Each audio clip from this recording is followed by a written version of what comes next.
কুয়েটে সংঘর্ষ, বৈষম্য বিরোধী ছাত্র আন্দোলনের কর্মসূচি ঘোষণা, রাজনীতি বন্ধের দাবি নিয়ে খুলনা প্রকৌশল ও প্রযুক্তি বিশ্ববিদ্যালয়ে কুয়েটে সংঘর্ষের ঘটনা ঘটেছে। এতে বেশ কয়েকজন শিক্ষার্থী আহত হয়েছে বলে জানা গেছে।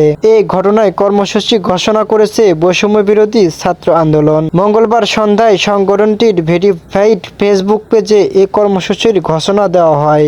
এতে বলা হয়, মঙ্গলবার সন্ধ্যা 7:30টায় ঢাকা বিশ্ববিদ্যালয়ের রাজু ভাস্কর্যের পাদদেশে সমাবেশ ও বিক্ষোভ অনুষ্ঠিত হবে। সেখানে সবাইকে কর্মসূচিতে অংশ নেওয়ার আহ্বান জানানো হয়েছে।